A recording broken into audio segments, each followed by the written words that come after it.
নমস্কাৰ আপোনালোক সকলোকে পুনৰবাৰ টিকে মাইণ্ডৰ অন্য এটা ৰাতিপুৱাৰ খবৰ লৈ স্বাগতম জনাইছো। আজিও আপোনালোকৰ কাৰণে দিনটোৰ কেবাটাও ধামাকাদাৰ খবৰ লৈ আহিছো, কেবাটাও গুৰুত্বপূৰ্ণ খবৰ পাব আপোনালোকে আজিৰ এইটো ভিডিঅ'ত। তো ভিডিঅ'টো প্ৰথমৰ পৰা শেষলৈকে চাই থাকিব, বহুকেইটা ইণ্টাৰেষ্টিং খবৰ আছে আজি আপোনালোকৰ কাৰণে। আগবাঢ়িছো আজিৰ প্ৰথমটো খবৰৰ ফালে। প্ৰথমটো খবৰ ওলাইছে ই-ৰিক্সা চালকসকলৰ কাৰণে। আজিকালি জানেই আপোনালোকে চৰকাৰৰ ফালৰ পৰা কিছুমান নিয়ম নীতি বান্ধি দিছে ই-ৰিক্সা চালকবিলাকৰ কাৰণে। সব ৰাস্তাত গাড়ী চলাব নোৱাৰিব, ই-ৰিক্সাবিলাক নিৰ্দিষ্ট ৰাস্তা আছে তাতহে চলাব পাৰিব। এনেকুৱা নতুন নতুন নিয়ম বান্ধি দিছে ই-ৰিক্সা চালকবিলাকৰ কাৰণে আমাৰ অসম চৰকাৰৰ ফালৰ পৰা। তো মই ইয়াৰ ওপৰত ইয়াৰ আগৰ খবৰটোতো আপোনালোকক জনাইছিলোঁ। তো আপোনালোকে চাইছিলে নে নাই চোৱা কমেণ্ট এটা কৰি জনাব। এতিয়া খবৰ ওলাইছে বঙাইগাঁৱৰ যিসকল ব্যক্তিয়ে নেকি ই-ৰিক্সা চলায় তেওঁলোকৰ কাৰণে এটা বিশেষ খবৰ ওলাইছে, তেওঁলোকৰ কাৰণে এটা গাইডলাইন ওলাইছে। তেওঁলোকে এতিয়া এটা নিৰ্দিষ্ট ৰাস্তাত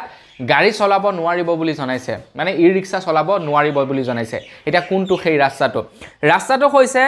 চাপগুৰিৰ পৰা পুৰণি বঙাইগাঁও হৈ নৰ্থ শালমৰা অভয়াপুৰী সংযোগী ঘাইপথত এতিয়া চলাচল কৰিব নোৱাৰিব ই-ৰিক্সা চালকসকলে। যিটো ৰাস্তাৰ কথা মই ক'লোঁ সেই ৰাস্তাটোত এতিয়াৰে পৰা ই-ৰিক্সা চালকে ই-ৰিক্সা চলাব নোৱাৰিব বুলি জনাইছে, মানে টমটম চলাব নোৱাৰিব বুলি জনাইছে। আপুনিও বাৰু টমটম চলায় নেকি কমেণ্ট কৰি জনাব। যদি আপোনালোকে টমটম চলায় তেনে চৰকাৰৰ যে এই ৰুল ৰেগুলেশ্যনবিলাক বনাইছে, তো আপোনালোকে বাৰু এই ৰুল ৰেগুলেশ্যনবিলাক দিয়াৰ কাৰণে ভাল পাইছে নে বেয়া পাইছে কমেণ্ট কৰি জনাব। অভিয়াছলি চাগে আপোনালোকে বেয়া পাইছে, কাৰণ আজিকালি ই-ৰিক্সাৰ ওপৰত এনেকুৱা নিয়ম বান্ধি দিছে যে তেওঁলোকে ৰেজিষ্ট্ৰেশ্যন কৰিব লাগিব, ৰেজিষ্ট্ৰেশ্যন কৰিলেহে তেওঁলোকে চলাব পাৰিব। এতিয়া যিসকলে নতুনকৈ লৈছে তেওঁলোকৰ একো অসুবিধা হোৱা নাই, কিন্তু যিসকলে আগৰ পৰা চলাই আহিছে, যিসকলৰ নেকি কোনো ধৰণৰ ৰেজিষ্ট্ৰেশ্যন নাছিলে তেওঁলোক বিপদত পৰি গৈছে। কাৰণ তেওঁলোকক যেতিয়াই নেকি ঘপকৈ কৈ দিলে ৰেজিষ্ট্ৰেশ্যন কৰিব লাগিব বুলি, তেওঁলোকৰ পাজুলত পৰি গ'ল। ৰেজিষ্ট্ৰেশ্যন উলিয়াবৰ কাৰণেও 15-16 হাজাৰ টকাৰ প্ৰয়োজন হয়। ৰেজিষ্ট্ৰেশ্যন, ইঞ্চুৰেঞ্চ, ইফালে ড্ৰাইভিং লাইচেঞ্চ গোটেইকেইটা মিলাই 16-17 হাজাৰ টকাৰ খেল আহি যায়। গতিকে এজন ই-ৰিক্সা চালকৰ হাততনো ক'ত আৰু 16-17 হাজাৰ টকাৰ জমা হৈ থাকে। তো যাৰ কাৰণে তেওঁলোকৰ এতিয়া ইনকমটো যথেষ্ট পৰিমাণৰ কমি গৈছে ই-ৰিক্সা চলাব নোৱাৰাৰ বাবে। আগবাঢ়িছোঁ ইয়াৰ পাছৰটো খবৰ ফালে। আপোনালোকে বাৰু বৰ্তমান সময়ত আধুনিকতাৰ সময়ত আপোনালোকে ভগৱানক বিশ্বাস কৰে নে নকৰে কমেণ্ট কৰি জনাব। আপোনালোকে ভগৱানক পূজে নে নোপূজে কমেণ্ট এটা কৰি জনাবচোন। আপোনালোকৰ লাইফত বাৰু কেতিয়াবা এনেকুৱা হৈছেনে যে আপোনালোকে বহুত বিপদত পৰিছে, তো আপোনালোকে যেন ভগৱানক কয় যে হে ভগৱান মোক এই বিপদটোৰ পৰা উদ্ধাৰ কৰি নিয়া। তো আপোনালোকৰ এনেকুৱা কিবা হৈছেনে নাই হোৱা বাৰু, যিটো বিপদৰ পৰা নেকি আপোনালোকে একদম নিশ্চিন্ত মনেৰে পাৰ হৈ গৈছে। এনেকুৱা ধৰণৰ আপোনালোকৰ কেতিয়াবা হৈছেনে নাই হোৱা জীৱনৰ লগত কমেণ্ট এটা কৰি জনাবচোন। আজিৰ পৰা প্ৰায় 40 বছৰৰ আগত এজন ব্যক্তিৰ সপোনত এটা শিৱলিংগ দেখুৱাইছিলে যে মই এইটো নিৰ্দিষ্ট স্থানত আহিছোঁ, মোক ইয়াৰ পৰা তুমি লৈ যোৱা। তেতিয়া সেই আজিৰ পৰা 40 বছৰ আগৰ কথা আৰু। তো সেই ব্যক্তিজনে তেতিয়া কি কৰিলে, সেইটো সময়ত ভয় খালে। তো তেখেতে সেইটো সময়ত শিৱলিংগটো তাৰ পৰা নানিলে। আকৌ 40 বছৰৰ পাছত তেখেতৰ সপোনত সেই একেটা শিৱলিংগকে দেখালে যে এইটো শিৱলিংগ, মানে মই আমুক জেগাত আছোঁ, মোক আহি ইয়াৰ পৰা লৈ যোৱা। আৰু এই ঘটনাটো হৈছে আমাৰ লখিমপুৰত যোৱাকালি এজন শিক্ষকৰ লগত। আৰু সেই শিক্ষকজনে সেই স্থানটোলৈ গৈছে যিটো স্থান নেকি 40 বছৰ আগত দেখাইছিলে। তো তাত গৈছে, তাত এটা সুন্দৰ শিৱলিংগ আছে আৰু সেই শিৱলিংগটোক বৰ্তমান ঘৰলৈ লৈ আনিছে। তো আপোনালোকে এনেকুৱা ধৰণৰ কথাবিলাকত বিশ্বাস কৰে নে নকৰে বাৰু কমেণ্ট এটা কৰি জনাব। আগবাঢ়িছোঁ ইয়াৰ পাছৰটো খবৰ ফালে। ইয়াৰ পাছৰ খবৰটো ওলাইছে তামিলনাডুৰ পৰা। তো আপোনালোকে হয়তো প্ৰায় সময়তে হিন্দু আৰু মুছলিমৰ বিতৰ্কৰ কথা আপোনালোকে শুনি থাকে, হিন্দু আৰু মুছলিমৰ কাজিয়া পচাৰৰ কথা এইবিলাক হয়তো আপোনালোকে শুনি থাকে, কিন্তু চকুৰ আগত হয়তো আপোনালোকে খুব কম চাগে দেখিছে। আপোনালোকে হয়তো শুনে নিউজে পত্ৰই বা পলিটিকেল লিডাৰবিলাকে তেনেকুৱা ধৰণৰ হিন্দু মুছলিমক লৈ বিভিন্ন ধৰণৰ বিতৰ্কিত মন্তব্য কৰা হয়তো আপোনালোকে শুনি থাকে, কিন্তু আপোনালোকৰ চকুৰ আগত হয়তো আপোনালোকে নেদেখিবও পাৰে হিন্দু মুছলিমৰ কাজিয়া। আৰু পৰাপক্ষত নহয়, আমাৰ ইয়াতে ইমান বছৰৰ পৰা হিন্দু মুছলিম একেলগতে আছে, আজিলৈকে তেনেকুৱা ধৰণৰ কাজিয়া পচাল একো শুনা নাই আৰু দেখাও নাই। কিন্তু নিউজে পত্ৰই আমি শুনি থাকোঁ বা পলিটিকেল লিডাৰবিলাকেও হিন্দু আৰু মুছলিমক লৈ বিভিন্ন ধৰণৰ বিতৰ্কিত মন্তব্য কৰি থাকে। তো সেই সময়তে এটা খুবেই ভাল লগা খবৰ ওলাইছে তামিলনাডুৰ পৰা। তো আপুনি হিন্দুৱে হওক বা মুছলমানেই হওক ভিডিঅ'টোত লাইক এটা কৰক ইমান এটা ভাল খবৰ বাবে হিন্দু মুছলিম কথা নাই লাইক এটা সবে কৰি থৈ যাব আৰু কমেন্ট কৰি জনাব যে আপোনালোকৰ এইটো খবৰ শুনি কেনেকুৱা লাগিলে খবৰটো ওলাইছে তামিলনাডুৰ পৰা তামিলনাডুত বৰ্তমান সময়ত বানৰ পৰিস্থিতি তো বানাকান্ত হিন্দুসকলক প্ৰায় 50টা মছজিদত বানাকান্ত হিন্দুসকলক ৰাখিছে বোলে মছজিদত মুছলমানসকলে গতিকে ভাবকচোন বাৰু হা যেতিয়া নেকি ধৰি লওক আপোনাৰ বিপদৰ সময় আহে তো সেই মছজিদকেইটাই এটা ভাল স্থান হৈ পৰিলে সেই মছজিদৰ মুছলিমসকলে হিন্দুসকলক সহায় কৰিলে তাত থাকিবৰ কাৰণে গতিকে এনেকুৱা ধৰণৰ পৰিস্থিতি অৰিজিনেলি কিন্তু আমি শুনি থাকো বেলেগ এটা পৰিস্থিতিৰ কথা আগবাইছো ইয়াৰ পাছৰটো খবৰ ফালে ইয়াৰ পাছৰ খবৰটো ওলাইছে তেজপুৰৰ বাহবাৰীৰ পৰা ওলাইছে ইয়াৰ পাছৰটো খবৰ তেজপুৰৰ পৰা এটা ওলাইছে খবৰ আপোনালোকে বাৰু বৰ্তমান সময়ত ডাইনী শব্দটোক বিশ্বাস কৰে নে নকৰে সেইটো এটা কমেন্ট কৰি জনাব ডাইনী বা আপোনাৰ হেয়া খুপা ধৰা এইবিলাক এটা মিথ্যাচাৰ এইবিলাক এটা উৰা বাতৰি যিবিলাকে নেকি মানুহৰ মাজত বিশেষকৈ গাঁৱলীয়া মানুহৰ মাজত এটা বেয়া প্ৰভাৱ পেলায় আজিৰ পৰা কেইবছৰমান আগত আমাৰ অসমৰ দুজন যুৱকক মৰিয়াই হত্যা কৰে খুপা ধৰা বুলি দুজন যুৱকক হত্যা কৰিছিলে অভি আৰু নীলক আপোনালোকৰ বাৰু মনত আছে নে নাই ঠিক তেনেকুৱা ধৰণৰ এটা ঘটনা পুনৰাবৃত্তি ঘটিছে তেজপুৰৰ এজনী মহিলাক ডাইনী সজাই হত্যা কৰিলে মানে সেই মহিলাজনীৰ কাৰণে গোটেই গাঁওখন যেনিবা বেয়া হৈ আছে অঘটন হৈ আছে গাঁওখনত এইটো হৈছে সেইটো হৈছে এই মহিলাগৰাকীৰ কাৰণে তো এনেকুৱা ধৰণৰ ডাইনী সজাই তেজপুৰৰ বাহবাৰীত সেই মহিলাগৰাকীক হত্যা কৰে বুলি জনাইছে 4জন লোকক তো ভাবকচোন বাৰু আজিকালি যুগতো এনেকুৱা ধৰণৰ বিলাক কথাত বিশ্বাস কৰে আগবাইছো ইয়াৰ পাছৰটো খবৰ ফালে আপুনি বাৰু এই ভিডিঅ'টো বৰ্তমান সময়ত ক'ৰ পৰা চাই আছে কমেন্ট এটা কৰি জনাব যদি আপুনি ভিডিঅ'টো বৰ্তমান সময়ত বোকাঘাটৰ পৰা চাই আছে তেন্তে আপোনালোকৰ কাৰণে এটা খুবেই প্ৰয়োজনীয় খবৰ 9 আৰু 10 জানুৱাৰী তাৰিখে বোকাঘাটত অনুষ্ঠিত কৰা হ'ব কাজিৰঙা পক্ষী সংৰক্ষণ উৎসৱ 2024 তো আপোনালোকে যদি যাব বিচাৰে নিশ্চয় যাব পাৰিব 9 আৰু 10 জানুৱাৰী বোকাঘাটত আগবাইছো ইয়াৰ পাছৰটো খবৰ ফালে আমাৰ অসমীয়া চলচ্চিত্ৰ জগতত আৰু এখন নতুনকৈ ফিল্ম খুব শীঘ্ৰেই ৰিলিজ হ'ব ফিল্মখনৰ নাম হৈছে সত্য দা ট্ৰুথ আৰু সেই ফিল্মখনৰ পোষ্টাৰ আৰু লগতে গীত যোৱাকালি মুকলি কৰে ছবিখনত দেখা পোৱা অনুসৰি থাকিব উৎপল দাসে কাম কৰিছে উৎপল দাস নিশ্চয় আপোনালোকে চিনি পায় খুব সুন্দৰ এজন এক্টৰ উৎপল দাসে কাম কৰিছে আগবাইছো ইয়াৰ পাছৰটো খবৰ ফালে ইয়াৰ পাছৰ খবৰটো ওলাইছে আলফা স্বাধীনৰ ওপৰত আমাৰ অসমৰ মুখ্যমন্ত্ৰী ডক্টৰ হিমন্ত বিশ্ব শৰ্মাদেৱে এতিয়া যিমানেই পাৰে আলফাৰ লগত শান্তিৰ প্ৰক্ৰিয়াৰে চুক্তি কৰাৰ ক্ষেত্ৰত লাগি আছে বা আলফা স্বাধীনৰ যিজন নেকি মুখ্য পৰেশ বৰুৱা তেখেতক কেনেকৈ মূল খুঁটি লৈ মানে অসমলৈ কেনেকৈ ঘূৰাই আনিব পাৰি কেনেকৈ শান্তি বজাই ৰাখিব পাৰি তাৰ ওপৰত চিন্তা চৰ্চা কৰি আছে আৰু প্ৰায় সময়তো পৰেশ বৰুৱা ডাঙৰীয়াদেৱক মুখ্যমন্ত্ৰী ডাঙৰীয়াই অপেনলি কয় যে আপুনি অসমলৈ পুনৰ ঘূৰি আহক বুলি অপেনলি কয় এটা খবৰ ওলাইছে যে আলফা স্বাধীন আৰু লগতে আমাৰ অসমৰ মাজত এতিয়া এক চুক্তি স্বাক্ষৰ হ'ব দিল্লীত খবৰ ওলোৱা অনুসৰি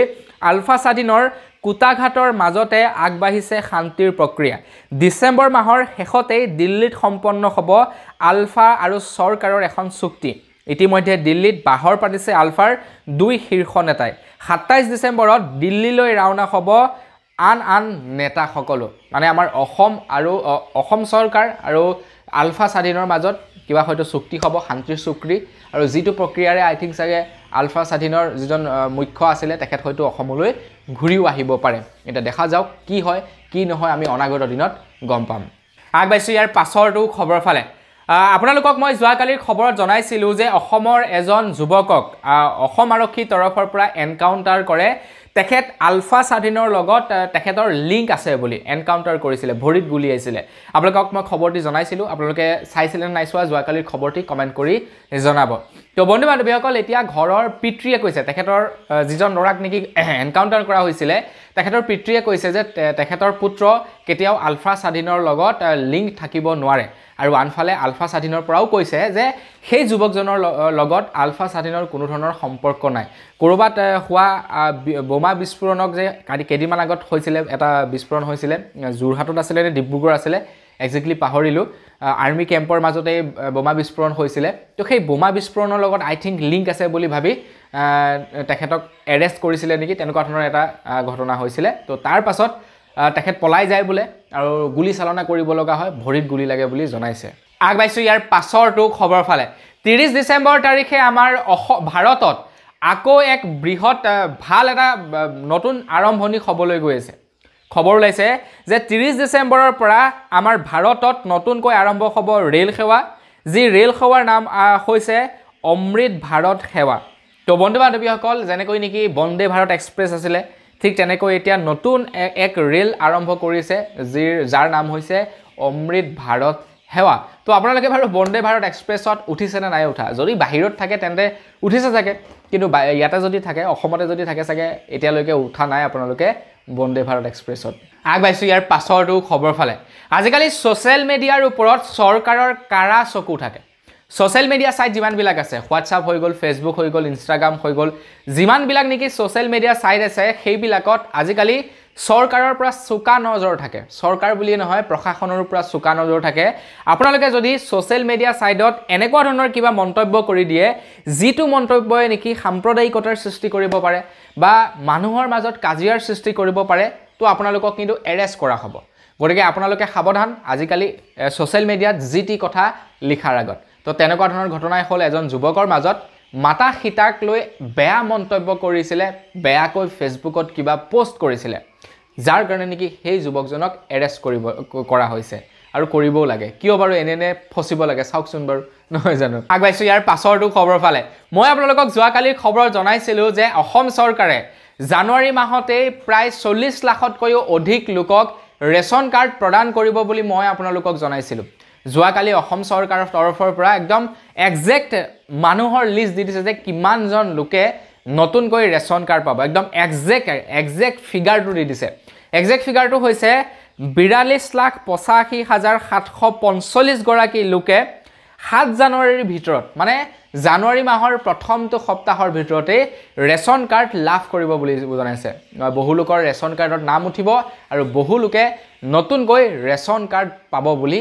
জনাইছে এতিয়া 1 তাৰিখৰ পৰা কিন্তু ৰেশন বন্ধ আছে আকৌ আমাৰ অসমত তেওঁলোকে কি বুলি কয় প্ৰতিবাদ কৰিছে তেওঁলোকে ষ্ট্ৰাইক ৰাখিছে যিসকল কন্ট্ৰলৰ দোকানী আছে তেওঁলোকে এতিয়া ৰেশন কাৰ্ড পাই না পাই তাৰ কোনো কিন্তু ঠিক নাই আগবাইছো ইয়াৰ পাছৰটো খবৰ ফালে যোৱাকালিৰে পৰা আমাৰ ভাৰতত অপৰাধমূলক কেবাটাও নতুন নীতি সলনি কৰা হৈছে কেবাটাও নতুন নিয়ম সলনি কৰা হৈছে এতিয়াৰে পৰা আপোনালোকে অপৰাধ কৰাৰ আগত 10 বাৰ ভাবক কিন্তু নহলে আপোনালোকৰ সাংঘাতিক ৰকমে বিপদ চাপি আহিব পাৰে খবৰ লোৱা অনুসৰি এতিয়াৰে পৰা কিশোৰীৰ সৈতে যদি কোনোবাই ধৰ্ষণ কৰে তেন্তে যাৱজ্জীৱন কাৰাদণ্ড আৰু মৃত্যু দিয়া হ'ব পাৰে বুলি জনাইছে এণ্ড হিট এণ্ড ৰানৰ গোচৰত 10 বছৰৰ কাৰাদণ্ড যদি আপোনালোকে কাৰোবাক এক্সিডেন্ট কৰে আৰু এক্সিডেন্ট কৰাৰ জায়গাৰ পৰা যদি পলাই যায় তেন্তে আপোনালোকক 10 বছৰ কাৰাদণ্ড দিয়া হ'ব কোনো এটা গোচৰত 9 দিনৰ ভিতৰত কি হ'ল এতিয়াৰে পৰা পৰিয়ালবৰ্গক বলে জনাব লাগিব প্ৰশাসনে কোনো এজন লোকক যেনিবা গ্ৰেফতাৰ কৰিলে সেই গোচৰটোৰ 90 দিনৰ ভিতৰত কি হ'ল তো সেইটোৰ বিষয়ে জনাব লাগিব তাৰ লগে লগে কোনো ব্যক্তিক গ্ৰেফতাৰ কৰিলে পৰিয়ালক সকলো তথ্য দিব লাগিব আৰক্ষীয়ে যেনিবা হেই আৰু এজন লোকক যেনিবা এৰেষ্ট কৰিলে এৰেষ্ট কৰাৰ পাছত সেই ব্যক্তিজনৰ লগত কি হৈছে কি নাই হোৱা কি কৰি আছে কি নাই কৰা কেনেকুৱা অৱস্থাত আছে তাৰ মানসিক স্থিতি কেনেকুৱা শাৰীৰিক স্থিতি কেনেকুৱা সব বিলাক ডিটেইলছ এতিয়াৰে পৰা আৰক্ষীয়ে জনাব লাগিব পৰিয়ালবৰ্গক তো এই কেইটা নতুনকৈ নিয়ম সলনি হৈছে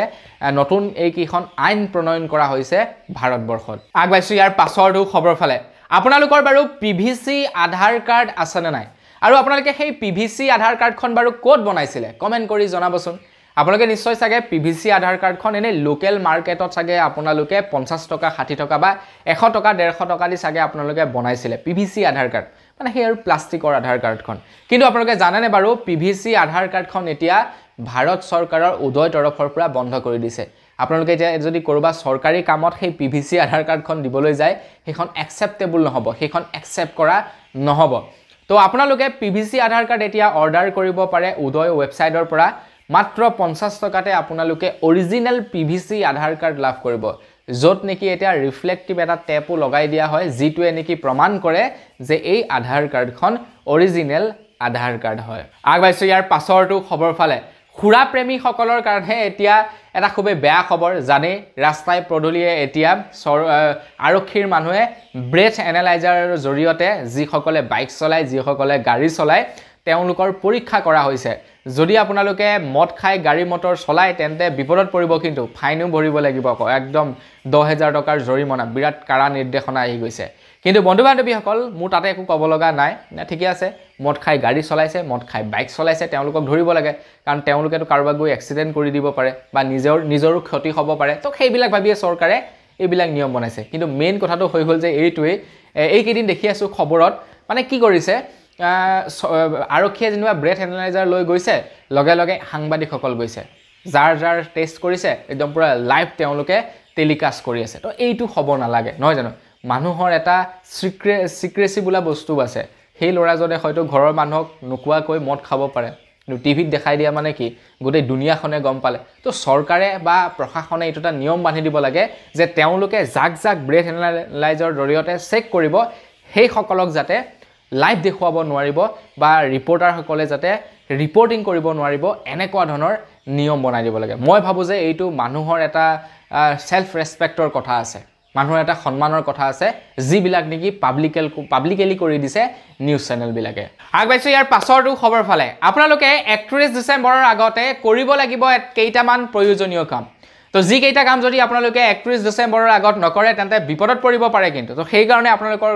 লৈ খবৰৰ মাজতে এই খবৰ কেইটা ভৰাই দিছো যাতে আপোনালোকে 31 ডিসেম্বৰ আগতে এই কেইটা কাম কৰি লয় কি কাম কৰিব লাগিব কাম কেইটা হৈছে আপোনালোকৰ যদি লকাৰ আছে বেংকত তেন্তে 31 ডিসেম্বৰৰ ভিতৰত বেংকৰ সৈতে নতুনকৈ আপোনালোকে চুক্তি কৰিব লাগিব বুলি জনাইছে 31 ডিসেম্বৰৰ ভিতৰত আপোনাৰ ডিমেট একাউণ্টৰ নমিনি এড কৰিব লাগিব আপোনালোকৰ যদি ডিমেট একাউণ্ট আছে তাত আপোনালোকে নমিনি এড কৰিব লাগিব আপোনালোকে 31 ডিসেম্বৰৰ আগত জমা কৰিব লাগিব আপোনালোকৰ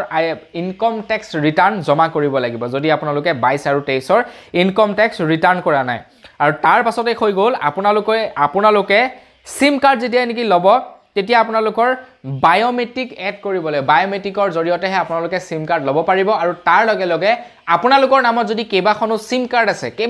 কাৰ্ড আছে বেলেগে যদি চলাই আছে সেই সিম কাৰ্ড কেইখন আপোনালোকে পৰাপক্ষত ব্লক কৰক নহলে আপোনালোকে 31 ডিসেম্বৰ পাছত বিপদত পৰিব পাৰে আগবাইছো ইয়াৰ পাছৰটো খবৰ ফালে আপোনালোকে বাৰু আলুৰ খেতি আপোনালোকে সৰিয়হৰ খেতি এইবিলাক খেতি বাৰু কৰিছে না নাই কৰা কমেন্ট কৰি জনাব খেতিৰ কিন্তু ভৰসা নাই খেতিত আছে বহুত টকা কিন্তু খেতিত আকৌ কেতিয়াবা লছৰ সন্মুখীন হ'ব লগা হয় কাৰণটো কি কাৰণটো হৈছে বতৰ ভাল খেতি ভাল বতৰ বেয়া খেতিও বেয়া আমাৰ অসমৰ প্ৰায়বিলাক কৃষক বতৰৰ ওপৰতে ডিপেন্ডেন্ট হয় বতৰৰ ওপৰতে নিৰ্ভৰশীল খেতি কৰিবৰ কাৰণে তো আপোনালোকৰ যদি তেনে একেই অৱস্থা তেন্তে আপোনালোকে খেতিৰ বীমা কৰি ৰাখক যদি আপোনালোকে খেতিৰ বীমা কৰি ৰাখে খেতি যদি বেয়া হয় সেই সমস্ত টকা আপোনালোকে চৰকাৰৰ ফালৰ পৰা ঘূৰাই পাব যদি আলুৰ খেতি কৰিছে সৰিয়হৰ খেতি কৰিছে 31 ডিসেম্বৰ আগতে আপোনালোকে পাৰিলে আপোনালোকৰ খেতিৰ বীমা কৰক জনাই থৈছো কিন্তু 31 ডিসেম্বৰলৈ বেছি দিন নাই তাৰ আগতে আপোনালোকে বীমা কৰক আগবাইছো ইয়াৰ পাছৰটো খবৰ ফালে ইয়াৰ পাছৰ খবৰটো ওলাইছে মৰিয়নিৰ পৰা মৰিয়নিৰ এতিয়া একাংশ মহিলাই ৰাজপথলৈ ওলাই আহিছে আৰু প্ৰতিবাদ সাব্যস্ত কৰিছে এতিয়া চাওক আপোনালোকে চৰকাৰে কয় যে আমি সফল চৰকাৰ আমাৰ ইয়াতে একো অশান্তি পৰিস্থিতি একো নাই কিন্তু চাওক দিনক দিনে এনেকুৱা প্ৰতিবাদমূলক কাৰ্যসূচীবিলাক দিনক দিনে বৃদ্ধি পাই গৈছে এফালে চাওক আজিৰ পৰা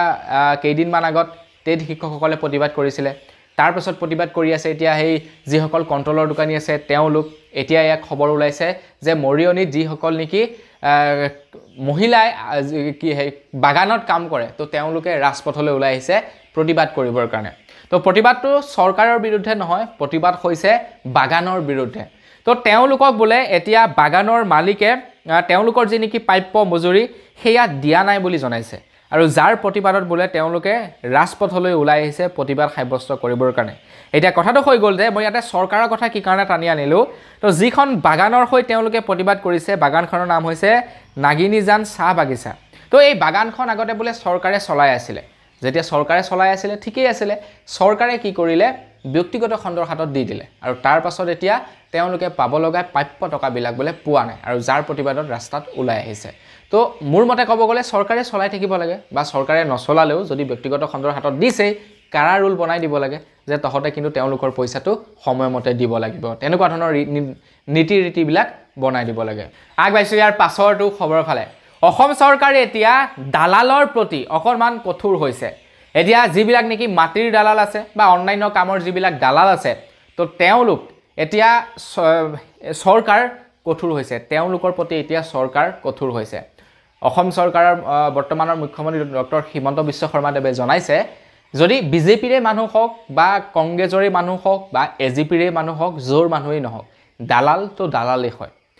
বিজেপিৰ মানুহ বুলি ক'লে হাৰি নাযাব বুলি জনাইছে দৰকাৰ হ'লে বিজেপিৰ কৰ্মীয়ে হওক তেখেতে যদি মাটিৰ দালাল কৰে তেখেতকো এৰেষ্ট কৰিব বোলে অসম চৰকাৰে আগুৱাইছো ইয়াৰ পাছৰটো খবৰ ফালে ইয়াৰ পাছৰ খবৰটো ওলাইছে পাকিস্তানৰ পৰা খবৰটো ওলাইছে টিকটকৰ ওপৰত আমাৰ ভাৰতত বাৰু বৰ্তমান সময়ত টিকটক বন্ধ টিকটক বেন আছে কিন্তু খবৰটো ওলাইছে পাকিস্তানৰ পৰা পাকিস্তানতো বোলে এতিয়া টিকটক বেন কৰিলে বুলি খবৰ ওলাইছে পাকিস্তানৰ চৰকাৰৰ মতে পাকিস্তানত টিকটকটো এটা হাৰাম হেনো টিকটকৰ ব্যৱহাৰটো এটা হাৰাম আৰু অবৈধ বুলি ঘোষণা কৰিছে পাকিস্তানৰ চৰকাৰে আৰু যাৰ কাৰণে নেকি এতিয়া টিকটক বেন কৰি দিছে সম্পূৰ্ণৰূপে পাকিস্তানতো এতিয়া ক'ত চলি আছে বাৰু চাইনাত আমেৰিকাত কৰবা চাগে চলি আছে আৰু কেৱল টিকটক আগবাইছো একেবাৰে শেষৰটো খবৰ ফালে একেবাৰে শেষৰ খবৰটো ওলাইছে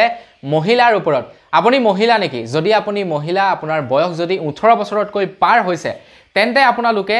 নাৰী শক্তি সেভিংছ একাউণ্ট এতিয়াই খুলি লওক যদি আপোনালোকে নাৰী শক্তি সেভিংছ একাউণ্ট খোলে তেন্তে আপোনালোকক এই সময়ত বৰ্তমান সময়ত আপোনালোকে যদি নাৰী শক্তি সেভিংছ একাউণ্ট খোলে তেন্তে আপোনালোকক 1 কোটি টকাৰ চিকিৎসা বীমা প্ৰদান কৰিব বুলি জনাইছে 1 কোটি টকাৰ চিকিৎসা বীমা প্ৰদান কৰিব 1 কোটি টকা ধেমালি নহয় কিন্তু 1 কোটি টকা প্ৰদান কৰিব তো এইটোটা আপোনালোকৰ কাৰণে এডভান্টেজ আহিছে আপোনালোকে যদি নাৰী শক্তি সেভিংছ একাউণ্ট খোলে তেন্তে এটা বিশেষ সুবিধা লাভ কৰিব সেয়া হৈছে 1 কোটি টকাৰ আৰু তাৰ লগে লগে ক্ৰেডিট কাৰ্ডৰ সুবিধাও লাভ কৰিব বুলি জনাইছে ক্ৰেডিট কাৰ্ড দিব এনে সেভিংছ একাউণ্ট বিলাকত ক্ৰেডিট কাৰ্ড নিদিয়ে পটকেনে কিন্তু ক্ৰেডিট কাৰ্ডও দিব বুলি জনাইছে গতিকে পাৰিলে নাৰী শক্তি সেভিংছ একাউণ্ট এটা খুলি ল'ব তো বন্ধু বান্ধৱীসকল বস আজিৰ ভিডিঅ' জনাবলগীয়া খবৰ ইমান কেইটাই আছিলে খবৰ কেইটা জানি কেনেকুৱা লাগিলে কমেণ্ট কৰি জনাব যদি ভাল লাগিলে লাইক এটা কৰিব চেনেলটো যদি সাবস্ক্ৰাইব কৰা নাই সাবস্ক্ৰাইবটো কৰি ল'ব পুনৰ এটা ভিডিঅ' লগ পোৱাৰ খাই দিলোঁ বিদায় মাগিছোঁ ধন্যবাদ জয় অসম